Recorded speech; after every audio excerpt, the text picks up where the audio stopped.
30 ফিলিস্তিনের মরদেহ ফেরত দিল ইসরায়েল, নির্মম নির্যাতনের ছাপ। যুদ্ধবিরতির মধ্যেও গাজায় বিমান হামলা, হামাসের অবকাঠামোতে আক্রমণের দাবি নেতানিয়াহু বাহিনীর। ইউক্রেনকে টমাহক ক্ষেপণাস্ত্র সরবরাহে পেন্টাগনের অনুমোদন, প্রেসিডেন্ট ট্রাম্পের সম্মতি পেলেই পাঠানো হবে কিয়েভে। আবারও যুক্তরাষ্ট্র ভেনেজুয়েলা সামরিক উত্তেজনা, ক্যারিবীয় সাগরে বিমানবাহী মার্কিন রণতরী, হামলার পরিকল্পনা নেই জানালেন ডোনাল্ড ট্রাম্প। এবং হারিকেন মেলিসার তাণ্ডবে বিপর্যস্ত জামাইকা, হাইতি ও কিউবা, মৃত্যু বেড়ে অর্ধশত, $52 বিলিয়ন ক্ষয়ক্ষতির শঙ্কা। ভিয়েতনামে বন্যায় 29 জনের প্রাণহানি। আন্তর্জাতিক সময়ের সঙ্গে আছি আমি মনির হোসেন। গাজায় 30 ফিলিস্তিনের মরদেহ ফেরত দিয়েছে ইসরায়েল, তবে বেশিরভাগ মরদেহেই রয়েছে নির্মম নির্যাতনের ছাপ। যুদ্ধবিরতির মধ্যেও গাজার বিভিন্ন এলাকায় বিমান হামলা চালিয়ে যাচ্ছে নেতানিয়াহু বাহিনী। সন্ত্রাসী অবকাঠামোয় আঘাত হানার দাবি করেছে ইসরায়েলি বাহিনী, যদিও গাজাবাসী বলছেন হামলায় ক্ষতিগ্রস্ত হচ্ছে বেসামরিক এলাকা। এর মধ্যে তুরস্কের নেতৃত্বে জরুরি বৈঠকে গাজার স্থিতিশীলতা ও সহায়তার প্রবাহ নিয়ে কূটনৈতিক তৎপরতা বাড়ছে। হামাসের হাতে নিহত 2 ইসরায়েলি বন্দীর মরদেহ ফেরত দেওয়ার একদিন পরই গাজায় 30 ফিলিস্তিনির মরদেহ পাঠিয়েছে নেতানিয়াহু প্রশাসন। ফিলিস্তিনি কর্তৃপক্ষ জানিয়েছে অনেক মরদেহেই রয়েছে নির্মম নির্যাতনের ছাপ। এই নিয়ে তদন্তের দাবি তুলেছে মানবাধিকার সংস্থাগুলো। যুদ্ধবিরতি সত্ত্বেও গাজার দক্ষিণাঞ্চল খান ইউনুস ও উত্তর গাজা সিটির বিভিন্ন এলাকায় বিমান হামলা চালিয়েছে ইসরায়েল। দেশটির সামরিক বাহিনী জানায় সন্ত্রাসী অবকাঠামো লক্ষ্যবস্তু করে হামলা চালানো হয়েছে। তবে স্থানীয়দের অভিযোগ, বিমান হামলায় বেসামরিক এলাকা ক্ষতিগ্রস্ত হয়েছে। গাজার বাসিন্দারা বলছেন যুদ্ধবিরতি ঘোষণা হলেও বাস্তবে তা টিকে নেই। খাদ্য ও আশ্রয়ের অভাবে বহু মানুষ এখনো মানবিক বিপর্যয়ের মুখে। আবার সহিংসতার মাত্রা বেড়ে যাওয়ার শঙ্কায় দিন কাটছে অনেকের। এমন পরিস্থিতিতে যুদ্ধবিরতি রক্ষায় কূটনৈতিক তৎপরতা বাড়াচ্ছে তুরস্ক। তুর্কি পররাষ্ট্রমন্ত্রী হাকান ফিদান জানান স্থানীয় সময় সোমবার ইস্তাম্বুলে জরুরি বৈঠকে গাজার যুদ্ধবিরতি ও পরবর্তী পদক্ষেপ নিয়ে আলোচনা হবে। বৈঠকে অংশ নেবেন সংযুক্ত আরব আমিরাত, কাতার, জর্ডান, পাকিস্তান, ইন্দোনেশিয়া ও সৌদি আরবের পররাষ্ট্রমন্ত্রীরা। ফিদান বলেন গাজায় মানবিক সহায়তা প্রবাহে ইসরায়েলের বাধা নিয়ে আন্তর্জাতিক মহলে উদ্বেগ বাড়ছে। তুরস্কের লক্ষ্য যুদ্ধবিরতি ধরে রাখা এবং গাজা টাস্কফোর্স গঠন করা। ইয়াসিন মোহাম্মদ জিসান, সময় সংবাদ। ইউক্রেনকে দূরপাল্লার টমাহক মিসাইল দেওয়ার জন্য অনুমোদন দিয়েছে পেন্টাগন। মার্কিন প্রেসিডেন্টের অনুমোদন পেলেই কিয়েভে পাঠানো হবে দূরপাল্লার ক্ষেপণাস্ত্র। তবে ট্রাম্প এখনও দ্বিধাগ্রস্ত। জেলেনস্কির সঙ্গে মধ্যাহ্নভোজে বলেন যুক্তরাষ্ট্রকে রক্ষার জন্য যা প্রয়োজন তা অন্যকে দিতে চান না তিনি।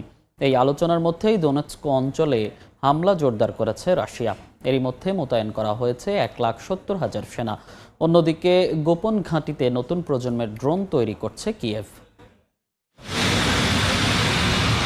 দীর্ঘদিন ধরেই যুক্তরাষ্ট্রের কাছে টমাহক ক্রুজ মিসাইল চেয়ে আসছে ইউক্রেন। এই ক্ষেপণাস্ত্র প্রায় 1000 মাইল দূরের লক্ষ্যবস্তুতে আঘাত হানতে সক্ষম, যা ইউক্রেন যুদ্ধে রাশিয়ার জন্য বড় হুমকি হয়ে উঠতে পারে। টমাহক মিসাইল সরবরাহে মার্কিন অস্ত্র ভাণ্ডারে প্রভাব পড়বে না, তাই সরবরাহে হোয়াইট হাউসকে দেয়া হয়েছে সবুজ সংকেত। এখন ডোনাল্ড ট্রাম্পের সম্মতি পেলেই কিয়েভকে টমাহক ক্ষেপণাস্ত্র পাঠাতে পারবে ওয়াশিংটন। তবে এখনও দ্বিধাগ্রস্ত মার্কিন প্রেসিডেন্ট। ইউক্রেনের প্রেসিডেন্ট জেলেনস্কির সঙ্গে মধ্যাহ্নভোজ বৈঠকে বলেন যুক্তরাষ্ট্র রক্ষা করার জন্য যা দরকার তা অন্যকে দিতে চান না তিনি। এই আলোচনার মধ্যেই দোনেৎস্ক অঞ্চলে আক্রমণ জোরদার করেছে রাশিয়া। জেলেনস্কি জানান পোক্রোভস্ক শহরে ঢুকে দখলের চেষ্টা চালাচ্ছে রুশ সেনারা। অঞ্চলটিতে এখন রুশ সেনার সংখ্যা 1,70,000-এর বেশি। এদিকে গোপন ঘাঁটিতে নতুন প্রজন্মের ড্রোন তৈরি করছে ইউক্রেন, যা রাশিয়ায় গভীরে অবস্থিত তেল শোধনাগার ও সামরিক স্থাপনায় হামলা চালাতে সক্ষম। ইউক্রেনের নিরাপত্তা সংস্থা বলছে এ বছর এখন পর্যন্ত রাশিয়ার ভেতর 160টির বেশি তেল স্থাপনায় হামলা চালানো হয়েছে। এতে রাশিয়ায় 20% জ্বালানি ঘাটতি এবং 37% রিফাইনিং সক্ষমতা বন্ধ হয়ে গেছে বলে দাবি কিয়েভের। যুদ্ধের তীব্রতা বাড়ার সঙ্গে বাড়ছে সাধারণ মানুষের মৃত্যু। উত্তর ইউক্রেনের ঝিতোমিরে ল্যান্ডমাইন বিস্ফোরণে কয়েকজন হতাহত হয়েছেন। জাতিসংঘ বলছে 2025 সালে এখন পর্যন্ত বেসামরিক হতাহতের সংখ্যা গত বছরের তুলনায় 30% বেশি। শুধু ড্রোন হামলায় 1/3 মৃত্যুর জন্য দায়ী। ইয়াসিন মোহাম্মদ জিসান, সময় সংবাদ। ভেনেজুয়েলাকে ঘিরে আবারও বেড়েছে সামরিক উত্তেজনা। ক্যারিবিয়ান সাগরে যুক্তরাষ্ট্রের যুদ্ধজাহাজ আর যুদ্ধ বিমানের উপস্থিতি নতুন করে জাগিয়েছে হামলার আশঙ্কা। তবে এখনই কোনো বিমান হামলার পরিকল্পনা নেই বলে জানিয়েছেন মার্কিন প্রেসিডেন্ট ডোনাল্ড ট্রাম্প। ক্যারিবিয়ান সাগরে টহল দিচ্ছে বিমানবাহী মার্কিন রণতরী ইউএসএস জেরাল্ড আর ফোর্ড। সঙ্গে রয়েছে একাধিক যুদ্ধজাহাজ। ওয়াশিংটনের দাবি এটি মাদক বিরোধী অভিযানের অংশ। তবে ভেনেজুয়েলা বলছে এসব সামরিক প্রস্তুতি মূলত নিকোলাস মাদুরো সরকারকে উৎখাতের অজুহাত। প্রেসিডেন্ট মাদুরো অভিযোগ করে বলেছেন যুক্তরাষ্ট্র তার দেশকে মাদক রাষ্ট্র হিসেবে চিহ্নিত করে হামলার বৈধতা তৈরির চেষ্টা করছে। যদিও এখনও কোনো বিমান হামলার পরিকল্পনা নেই বলে জানিয়েছেন মার্কিন প্রেসিডেন্ট ডোনাল্ড ট্রাম্প। এরই মধ্যে নিকোলাস মাদুরো রাশিয়া, চীন ও ইরানের সহায়তায় প্রতিরক্ষা শক্তি বাড়ানোর ঘোষণা দিয়েছেন। জানান নতুন রাডার সিস্টেম, বিমান মেরামত ও ক্ষেপণাস্ত্র সরবরাহেও চলছে আলোচনা।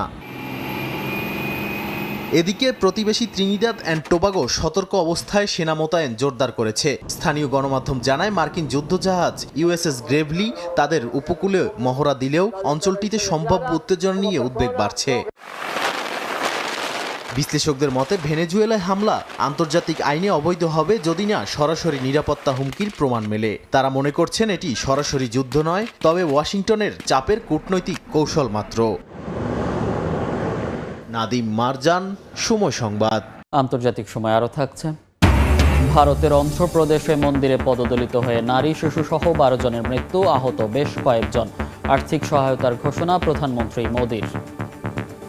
হারিকেন মেলিসার তাণ্ডবে বিপর্যস্ত ক্যারিবীয় অঞ্চল। জ্যামাইকা, হাইতি ও কিউবায় ঝড়ের আঘাতে মৃতের সংখ্যা বেড়ে দাঁড়িয়েছে 50 জনে। জ্যামাইকাতেই 19 জনের মৃত্যু হয়েছে। 4 লাখের বেশি মানুষ বিদ্যুৎ বিচ্ছিন্ন।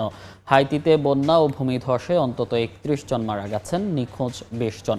হাইতি ও কিউবাতে চলছে উদ্ধার কাজ ও মানবিক সহায়তা। $52 বিলিয়ন বেশি ক্ষয়ক্ষতি হয়েছে বলে ধারণা করা হচ্ছে। এদিকে দক্ষিণ এশিয়ার দেশ ভিয়েতনামে বন্যায় অন্তত 29 জনের মৃত্যু হয়েছে।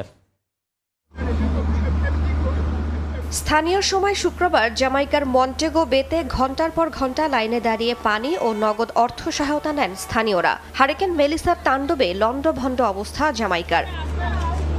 বিদ্যুৎ বিচ্ছিন্ন অবস্থায় রয়েছেন অন্তত 4,62,000 মানুষ। বেশ কিছু অঞ্চলে যোগাযোগ সম্পূর্ণ বিচ্ছিন্ন। কয়েকজনের মৃত্যুও হয়েছে। মৃতের সংখ্যা বাড়তে পারে বলে আশঙ্কা করছেন দেশটির তথ্যমন্ত্রী। আটকা পড়াদের উদ্ধারে কাজ করছে সামরিক বাহিনী ও আন্তর্জাতিক সহায়তা দল। আমাদের প্রচুর সহায়তা দরকার। গ্যাসের সরবরাহ সীমিত। মানুষ লাইনে দাঁড়িয়ে ঘণ্টার পর ঘণ্টা অপেক্ষা করছে। মেলিসার প্রভাবে হাইতিতে বন্যা ও ভূমিধসে অনেক মানুষের প্রাণহানি হয়েছে। সবচেয়ে ক্ষতিগ্রস্ত হয়েছে পেটিট গোয়েভ, যেখানে নদী উপচে পড়ায় শিশুসহ কয়েকজনের মৃত্যু হয়েছে। নিখোঁজ রয়েছেন আরও অনেকে। ধ্বংসস্তূপ ও কাদামাটি সরিয়ে তাদের সন্ধানে কাজ করছে স্বেচ্ছাসেবী দল। এদিকে দূষিত পানিতে দেশটিতে কলেরার ঝুঁকি বাড়ছে বলে সতর্ক করেছে কর্তৃপক্ষ। হারিকেন মেলিসার আঘাতে ক্যারিবীয় আরেক দ্বীপরাষ্ট্র কিউবার অবস্থাও বিপর্যস্ত। গ্রানমা প্রদেশে বন্যায় আটকে পড়া বাসিন্দাদের উদ্ধারে নেমেছে সেনাবাহিনী। প্রবল বৃষ্টিতে সড়ক ও সেতু ভেঙে পড়েছে, ঘরবাড়ি ভেসে গেছে। রেড ক্রস ও স্থানীয় দমকল বাহিনীও একযোগে উদ্ধার অভিযান চালাচ্ছে। আমরা এরই মধ্যে 3000-এর বেশি মানুষকে উদ্ধার করেছি। এখনো উদ্ধার ও পুনরুদ্ধার কার্যক্রম অব্যাহত রয়েছে। ক্যারিবীয় অঞ্চলে মেলিসার কারণে বন্ধ স্কুল, বাস্তুচ্যুত বহু শিশু। ইউনিসেফ জানিয়েছে 7 লাখের বেশি শিশুর জীবনযাত্রায় প্রভাব ফেলেছে হারিকেন মেলিসা। আর ক্ষয়ক্ষতির পরিমাণ প্রায় $52 বিলিয়ন বলে আশঙ্কা করা হচ্ছে। এদিকে টানা বৃষ্টিপাতে ভয়াবহ বন্যার কবলে দক্ষিণ এশিয়ার দেশ ভিয়েতনাম। বন্যায় বেশ কয়েকজনের মৃত্যু হয়েছে। দা নাং, হুয়ে ও কোয়াং নাই প্রদেশে প্লাবিত হয়েছে 1,28,000 ঘরবাড়ি। কিছু এলাকায় পানির উচ্চতা 6 ফুটেরও বেশি। রেকর্ড 1085 মিলিমিটার বৃষ্টিপাতে পুরো এলাকা বিপর্যস্ত হয়ে পড়েছে। এখন পর্যন্ত 26,000-এর বেশি মানুষকে নিরাপদে সরিয়ে নেওয়া হয়েছে। 5,000 হেক্টরের মতো জমি ক্ষতিগ্রস্ত হয়েছে।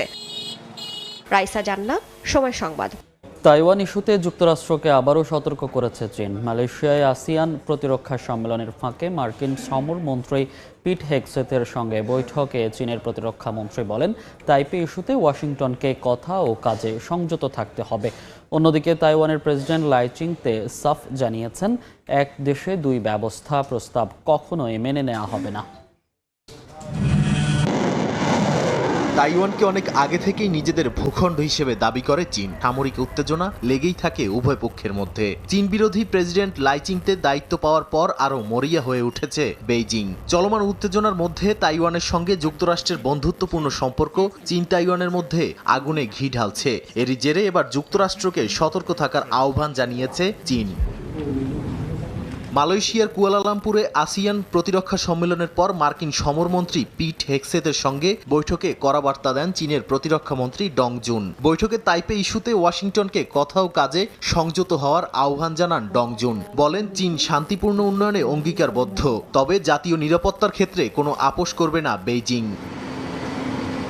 অন্যদিকে হেগসেথ বলেন যুক্তরাষ্ট্র নিজের স্বার্থ রক্ষায় দৃঢ় অবস্থানে থাকবে এবং ইন্দো প্যাসিফিক অঞ্চলে শক্তির ভারসাম্য বজায় রাখবে। তিনি তাইওয়ান ও দক্ষিণ চীন সাগরে চীনের কার্যক্রম নিয়ে উদ্বেগও প্রকাশ করেন। এই কূটনৈতিক সফরে চীনা প্রভাব ঠেকিয়ে আঞ্চলিক সহযোগিতা জোরদার করতে ইন্দোনেশিয়া, ফিলিপিন্স, থাইল্যান্ড ও মালয়েশিয়ার প্রতিরক্ষা মন্ত্রীদের সঙ্গেও বৈঠক করছেন হেগসেথ।